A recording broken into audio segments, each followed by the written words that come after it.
Hello, and welcome to The Ticket, the podcast where we explore the future of customer service, support, and experience with Intercom. I'm Bobby Stapleton, Senior Director of Customer Support here at Intercom.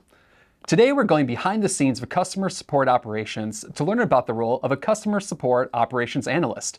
Joining us is Kevin Furlong, who's been at the heart of how Intercom's support team operates. Kevin's role includes owning, maintaining, and optimizing the tools that power our CS team, ensuring that they can deliver fast, efficient, and amazing support experiences. So if you've ever wondered what it takes to keep a modern support team running smoothly, or what tools and strategies are shaping the future of support, you're in the right place. Welcome to the show, Kevin. Thanks, Bobby. Hi, everybody. Can you walk us through a typical day in the life of a CS operations analyst? Like, what are some of the roles and responsibilities that you own? Yeah. Well, I'd say no 2 days are the same. So saying a typical day doesn't really happen. But like you mentioned there, like owning, maintaining, and optimizing our tools and our systems. So it's a mixture of proactive work, or stuff I've planned that like I want to do, versus like reactive work if people run into issues or problems. So like if somebody comes to me and they've a problem with one of the tools we're using, like we obviously use Intercom for our own support, then I would have to jump in, investigate, try and fix. So that's the reactive side of it. So that's more owning and maintaining, and then like the proactive side is optimizing it. So if I know like we have a new feature coming and we need to use it in our team, or we're not using the feature well enough, maybe that's what I would kind of plan ahead for that. So usually at the start of every week, or maybe even every day, I would look at my calendar, obviously try to ignore all the meetings and see how much time I've got left, and then from that I would say, okay, I have X amount of hours, let's do or try to do 70% planned work, proactive work, and then maybe 30% reactive work. But like I said, no 2 days are the same. Sometimes that 70-30 is like 50-50, or it jumps up and down. But I think it's all about having like the planned work where you're going to be optimizing the tools, or whether it's even getting new tools, and then but always being readily available to fix any issues that might jump up. Yeah, it really sounds like this blend of proactive and reactive, and especially for us, a team of 100 different inboxing teammates. I imagine there's so many different pings and things that come up that they need help with, or the things that they're catching for you to chase down. So makes a lot of sense. I guess I would love to hear from your perspective. I remember when you transitioned into this role and back onto the support team. Like when you came in, what in your eyes was some of the like aha moments for like when we realized that this needed to be like a dedicated full-time role versus just people raising their hands and picking it up on an ad hoc basis? Yeah, well, that last point you mentioned, I think that was the issue that I spotted, is that nobody, like there wasn't an owner of our tools, like of our systems, and like because obviously we use Intercom, that's our number one tool. Nobody really owned our Intercom workspace. So like if something came up, like you were just saying, it would usually be if anybody in the ops team had a bit of bandwidth, or one of our CS managers would be like, oh, I can try and fix that. Like there wasn't one dedicated person who would kind of be held accountable for it. So it's funny because it's kind of similar to what I was saying, the reactive versus proactive. If we were purely reactive, like if something was broken, okay, let's try and fix it. We weren't planning ahead.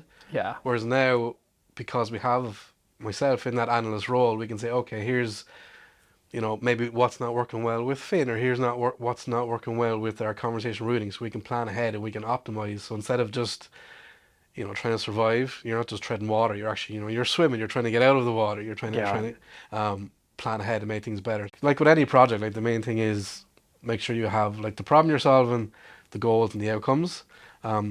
So once you have that there, at least people can fall back on that, say, okay, here's why we made that change, versus it was 2-3 years ago where, well, things are on fire, let's just try and fix this really quickly, and then you've no context as to why it happened. Yeah, when I think back, there was this element of like, if everybody owns it, nobody owns it. And like you said, everybody was trying their best, but you didn't have the consistency, you didn't have the strategy. And then definitely lots of things, falling through the cracks, versus when you came on board. Now it's like hard to even imagine how we got by without you. So tell me a little bit more about some of the systems that you oversee and maintain. You mentioned like the workload management routing, our overall like Intercom instance, but would love to hear about those systems and how they tie directly to either like teammate efficiency or what they're doing for improving the customer experience. Mm-hmm. So with Intercom, I'm sure as everybody knows, it's a pretty big product, so it's hard to use it all efficiently, but workload management is a big part of it. Like data is what drives everything that we do here at Intercom. So for our conversation routing, we used data last year to roll out what we call skill-based routing. So like we've multiple different inboxes that are set up based on the topic of the conversation. So that's all driven by data, and then by doing that, we're making sure the right conversation is going to the right inbox.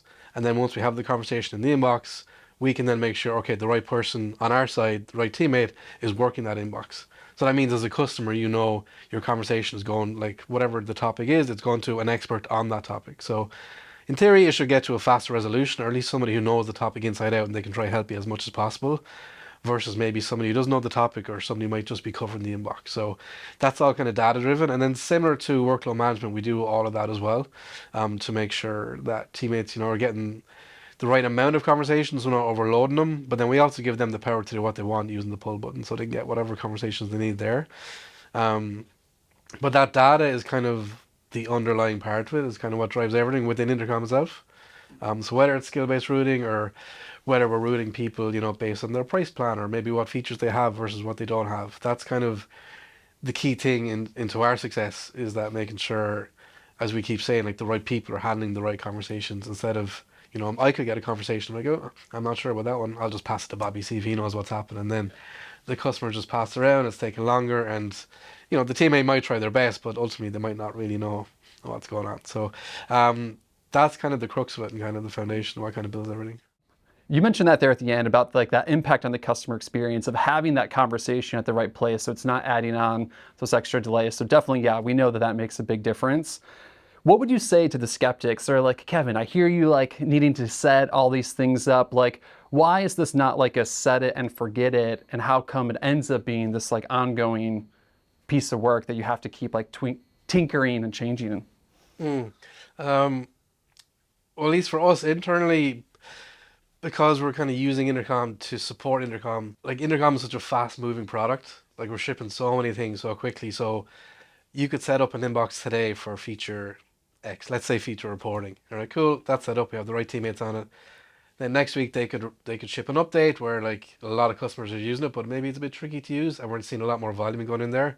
So if you don't keep an eye on like your setup and what conversations are going where, like you have to be dynamic. You have to be able to shift with the product, and you have to be able to shift with your customers. Yeah. Because like as your customers get to use your product, they're going to get to know how to use it better. So they're going to be more comfortable in the product, which means you're going to get less questions maybe about certain areas of the product. So it kind of all comes down to like your customer base, how comfortable they are in the product. But because the volume is going to keep changing, you kind of have to just kind of stay nimble and stay on your feet, and then either like change your inboxing setup, which we try not to do, but usually you're kind of shifting teammates around. But like as like we've seen from reporting daily, looking at like our numbers, like this inbox could be like a roller coaster. Like it was busy this week, wasn't this week. So you're kind of moving depending on your customers' needs, and you just kind of have to keep them in mind when you're kind of staffing your inboxes.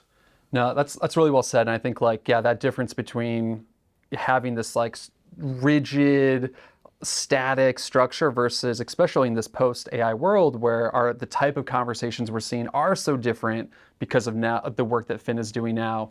Our customers' needs are different. Having somebody to be able to drive those types of changes, making those ongoing, yeah, makes a lot of sense. So. Tell us a bit about like a current like big project that you've been working on that's like really changed how our CS team operates. Um, Probably one of the biggest ones we've done recently is we identified that when it comes to reporting, we kind of only have one, or we had one level of reporting for a conversation. So like the topic level. So like for example, like this conversation is about series, this conversation is about workflows, this is about reporting, which is fine at the time. But like as you said earlier, because we're growing so fast, with so many more teammates, like we need to know what our customers are talking about, so like we can then better staff our team to the inboxes. So once we identified that, we realized, okay, we need another level of reporting, like subtopics. So have topic and subtopic. So in the past, what we used to do is we would have our teammates would manually choose what topic the conversation was, and that was fine. They would work it and close it. But now what we do is we actually use AI to automatically categorize the conversation, so place the topic on it. And then when we built out our list of subtopics, we realized we had over 300 subtopics. So when we got the final list in a big long spreadsheet, we were like, we can't have our team just like scrolling and scrolling. Which one is the right one? So what we had to do is we built an inbox app, which each teammate has in their own individual inbox. So when they get a conversation, first of all, the topic is automatically there.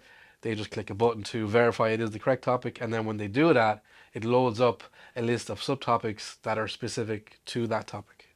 So I know I'm using the word topic a lot here, but like instead of having a list of 300 to go through, you could have 7 or 8 maybe. So there's kind of three areas to it. The first one is for our teammates, whereas before we just asked them to do the topic. Now it's the same, it's just subtopics. So we didn't add any extra work onto their plate. The second part is when you have the two levels of reporting, we have topic and subtopic. And then the kind of third area of that is because we have topic and subtopic, that allows us to go into greater detail to see like really what our customers are talking about. So like before it could have been, oh, last week we had 100 conversations on workflows. It seems pretty busy in there. Whereas now we can say, okay, there was 100 on workflows, but like 80 of them were troubleshooting workflows. So we can see there's an issue there. So we can either like train our teammates or put more people on the inbox that would have those types of conversations. So again, we do all this with our team in mind, but also the customer in mind, because it's all about how quickly and how good we can help the customer. So with that level of data, we can get them better answers. I love hearing that, like, customer obsession, customer focus, even as a non-inboxing person, like Yeah. clearly that's coming through as, yeah, just a big North Star for you. And yeah, I think about when we rolled out that change, like you said, it's this element of helping us with demand analysis. We now like can understand the work that's coming in, whether that's training the team, better resources. But also this kind of like, companies use this phrase like voice of the customer, like us now having that data to be able to go talk to product.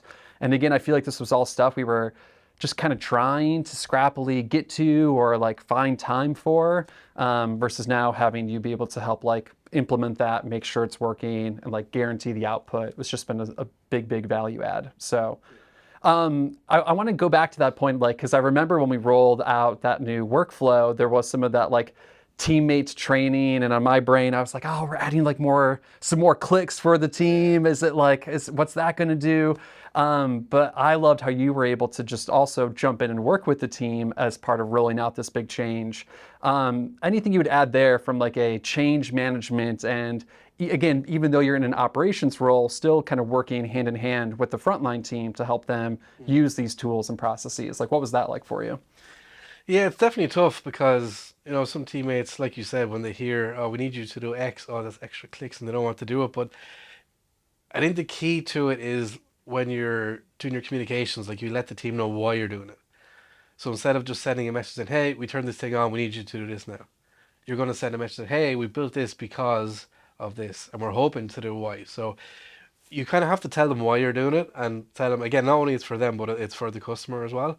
So like instead of just kind of force them, say, hey, this thing is turned on, you kind of have to use it now. It's like, no, we had logic behind this because it helps us to do, X, Y, and Z, whether it's go the product or whether it's to help the customer faster. So that's kind of the key thing is letting the team know like the reason why. Like you're not just doing it for the sake of it. Because for us, for that project, it was pretty cool because kind of with any project, when we think we're going to have to build something, we will go to our product team first. We'll say, hey, we need this because we're struggling in this particular area. We're thinking we might go down this way and maybe build something. So then usually we would say to them, our other customer is telling you this because we are our product team's customer, we want to be their Yeah. number one customer. And we would say, like, is it on the roadmap? Have you thought about it? And like if they say, we haven't heard of it or it's not on the roadmap, then that's when we would start building it. So that's kind of the interesting piece, especially with this project, because we kind of built it and we kept the product team in the loop as we were doing it.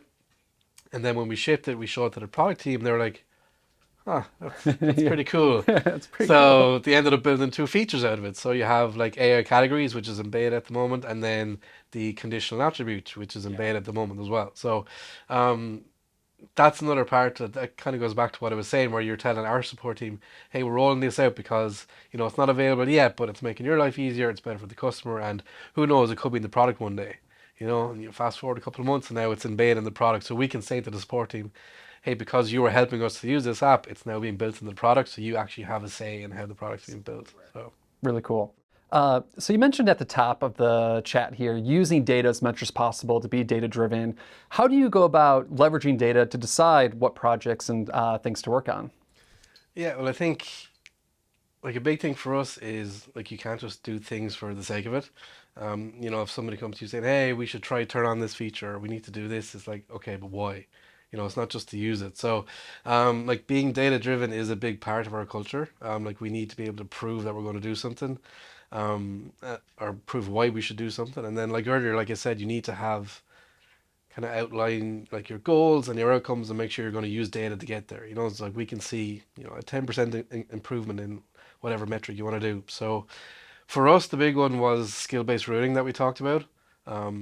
Like in the previous world, we just had like regional inboxes, like European inbox, American, and it was just you can remember what they were like. It's a They were little bit just of a little bit they're of a grab bag. it was, yeah, Yeah. exactly. It was a bit crazy. So like it was pretty daunting if you're like a new hire, you finish your onboarding, you go, here you go, here's all the conversations that are in your role. So um, we saw from that, okay, we need to do something different, and that's where kind of skill-based routing was born. Um, so like I said previously, you had your regional inboxes, whereas now we have an inbox per topic. So it's easier for onboarding. So we can see that when a teammate is onboarding, we can like just turn on maybe one inbox per week as they slowly kind of ramp up versus just kind of just push them into the deep end and say best of luck. So we could see from that, like using data, that they were like hitting their KPIs quicker, they were like handling conversations better. So that was kind of a big piece of it. Um, and then similarly to what we kind of talked about earlier when it comes to reporting on the conversations, that kind of topic and subtopic level of data, that was pretty big for us as well. Because again, as you mentioned, when it comes to kind of forecasting, that was huge for us. So using not only the topic level data, but subtopic, we could see what was really driving the volume within each inbox. So then what that meant for our ops team is like, okay, cool, we can take that data and we can forecast what next week's volume looks like, or maybe the next 2 weeks. And then based on that, that's how we can properly staff the inboxes, um, and make sure we have enough people to cover the inboxes, or at least the right inboxes. Because like the worst position you could be in is, like you're overstaffed in one inbox, you're understaffed in another one, and the one you're overstaffed in, like those people might not be trained to take conversations from the other one, and they're just sitting twiddling their thumbs. So that's what all the data does for us, is it helps to like paint a picture for us to say, okay, here's how we're performing this week, here's what next week's looks like. We need 5 people here or 4 people over there. And again, it just kind of helps us kind of prepare for what we think the customers are going to come in about, and then make sure we're kind of there ready to serve them. Yeah, yeah, and as you were talking through that, I was thinking about how for some of our customers who are maybe smaller support teams, they're thinking that guy sounds great. I would love to have a full-time one of him. I'm not sure if I can afford that, but even hearing you talk about like working on that like workforce management piece, or again working on collaborating with product, like I'm hearing this idea of like you wearing a lot of different hats in your role, despite being, systems operations analyst. It does have this flavor of like team staffing, demand forecasting, or again, working with products. So yeah, I feel like that probably resonates with all of our customers too. Somebody who could really own a lot of those pieces. Yeah, because it's like, people might look at Intercom and say, oh, they're a pretty big company, but like we're still a startup. Like you just said, everybody wears many hats here. Like I don't think I know anybody who just does one specific thing. Like everybody does a lot of different things. So I mean, that's just the way we kind of do. Like What everybody do you just do? kind of chips in together, and everybody just kind of shares hats sometimes. Here, you do this and all of that. So it's just like, yeah, this is the way we do it. Fun figuring it out. Yeah. So I remember this was back when I started. You used to be an inboxing Mm. specialist, so you have that firsthand empathy with the team, understanding our customers. But how do you go about today, like, yeah, still staying connected to customers and making sure that the things that you're focusing on are having that like end customer impact and really being a voice of our customers? Yeah, like I think anything that we do, you always have to have the customer in mind. Like I was saying earlier, you can't just like turn on a feature and be like, cool, let's see how this works. You always have to think, okay, but what is the customer experience? So like anytime we're changing anything, say if it's with Finn or for workflows or conversation routing, like before we set anything live, we will always do test conversations where we pretend we're the customer and we'll go through that experience. So we kind of put ourselves in the customer's shoes first just to see, and then usually what happens, we're like, that's not too good. We need to change that or take that out. So um, that's kind of number one for us, because if a customer really has an issue and like Finn can't help resolve them, they go to our team. We want them to go to our team in a place where like the customer is happy that they know like they've given us all the information that we need, and the team will be ready to help them as quick as possible. So any change we make or anything we do, we're always like thinking, okay, but what would the customer think about this? Um, and we kind of do that across the board. Like we use like Slack for a lot of feedback. So we've a lot of automation set up where if people do certain things or mention certain things in our Intercom workspace, that gets fed over to Slack. So like our team, our leaders, they can see this, but more importantly, the product team can see this. If the product team has a new feature coming up or a new product, they'll usually get in touch with me and saying, hey, can you set up a Slack channel? If people take these actions or if they say these words, I'd love to see it in the Slack. So then we can all review it together and they can see what customers are saying and then they take that on board as they're building the product. Or even like we use like GitHub for logging any bugs or issues that we have. And like the templates that we use for that is like get the customers' messages, get their URLs, and we usually ask for like recordings from the customers. So we're literally the way we do that is like our support team is just the middleman. Essentially, it's the customer talking to our engineers and getting the information from them. So everything that we do is with kind of the customer in mind. Because I think if you only do things like for your own focus, like, oh, we need to turn this on and see how it works, like you're setting yourself up for failure because like customers aren't going to be happy and then you're going to just see more volume and that's not what anybody wants. So. Yeah, it makes a lot of sense. You segue nicely into this next question. You talked about like working with our product teams and selfishly, I love it because people are like, we want to know this and this. And I'm like, go talk to Kevin. Tell us a little bit more about how you go about working cross-functionally and whether that's with product teams, with our sales teams, or as well as how you end up working with the CS team too. Yeah. It's funny because we're in a pretty unique position here in that we work for Intercom and we use Intercom as our number one support tool. So like the mantra that we say or try to get across to our product teams that we, like our own support team, should be Intercom's number one customer. So if the product team has any, even before they get to like a beta, if they have any like product ideas or anything like that, they should come talk to us first. Like as a support team, see us as a support team. Like, hey, would you guys use this or what do you think about this? So that's generally how a lot of it happens. Is they'll come to us very early on in the product life cycle, and say, "Hey, we're thinking of building this feature. What would you think of that? Or does this make sense? Does it resonate?" And then that's pretty cool because we've like input from the get go. Yeah. So we kind of get to help shape the product and kind of help to test it out. And then similarly, like I said earlier, whenever we go to build something or we have ideas, we would, kind of pitch it to the product team to see if they want to build it or if it's in their plans. And if it's not, we will build it ourselves, but as we go along that journey, we will keep them in the loop. But then we will kind of tap onto them and say, is this how you would do it? Or, because for a lot of our own internal resources, because like I'm not technical, I just know Intercom the product. So we would use our own support engineers to actually help build things, which is kind of cool. So because we build our own tools with our own support engineers, we would usually lean on the product team for advice or for tips, or if we run into issues or say, hey, we can't really figure this out. So we have input into their products and then vice versa, they have input into our tools. So that's kind of key, is that we kind of help each other, So we help shape like the product, but then as well, they kind of bounce off of us for feedback. And even like on the customer side of things, like we would usually like send people over to them to do QA to like test it out and things like that. And I feel like even if you're a support team out there and you're building a product that your support team's not using, like this idea of being the bridge between the wider support team and your product team, as that ops analyst, you can really help kind of be that bridge and make those connections and stuff. So any other advice you would give to somebody who is like just starting in your job somewhere? Like how do they get product to care or their sales teams to care about CS? It's all about building relationships. Like like you kind of said earlier, if something comes to you, it's like, just go to Kevin. So it's all about kind of getting to know the right people, but kind of knowing the people who maybe might own part of the product that you're going to own. Gotcha. And people who have like kind of similar interests, where it's like you can help them and they can help you, type of thing. Because at the end of the day, like you're all really working for the same team. You're all under the same umbrella. You're all going to have the same end goals, really. So once you kind of learn that, like you can just kind of help each other. So it's kind of getting to know the right people and who to go to for what thing or what specific purpose. That's awesome. And I think, anybody who thinks they're going to take on this role and then just go sit behind the curtain and magically fiddle with their Intercom instance, it's like, that's not it. It's like just as much, the relationships working with other teams. So really good advice. My last question for you. So as AI technology continues to advance, again, obviously, because we're using Intercom, we have a lot of insight into that. But what do you think are what are some of the most important skills necessary for somebody in your role using AI and staying up to date on AI technologies? Yeah. I think the main one is having the ability to move quickly, because like you said, AI is moving quickly, so you need to be able to move with it.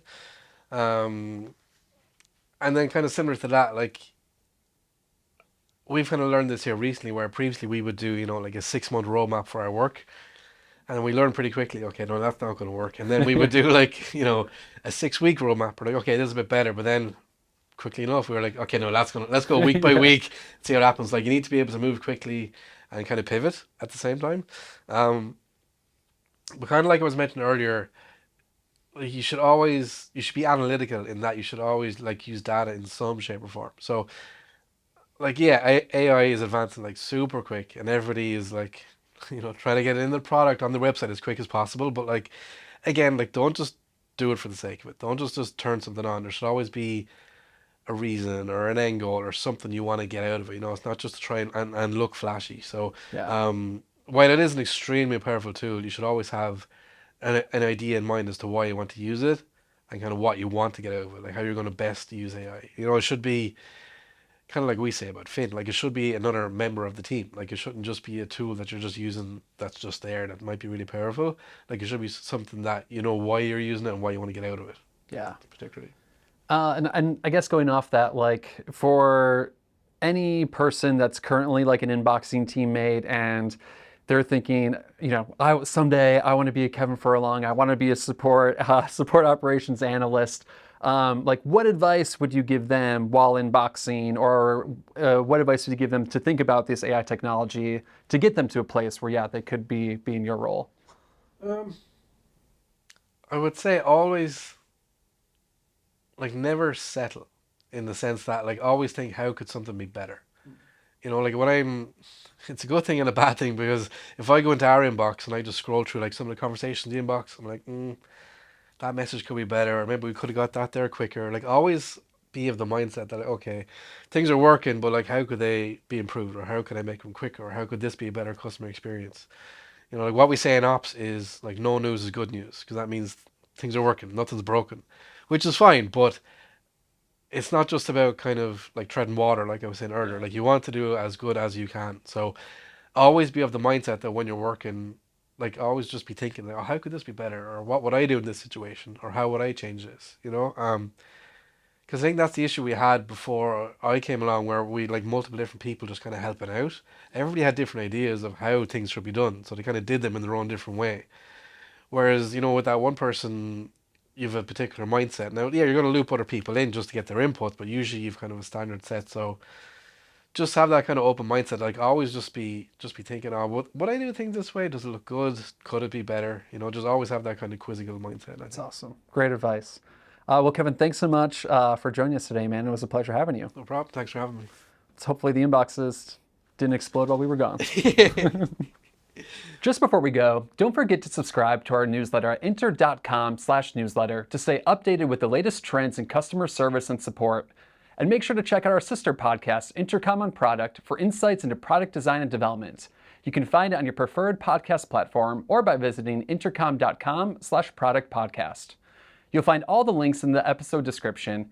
Thanks again for watching, and see you next time on The Ticket.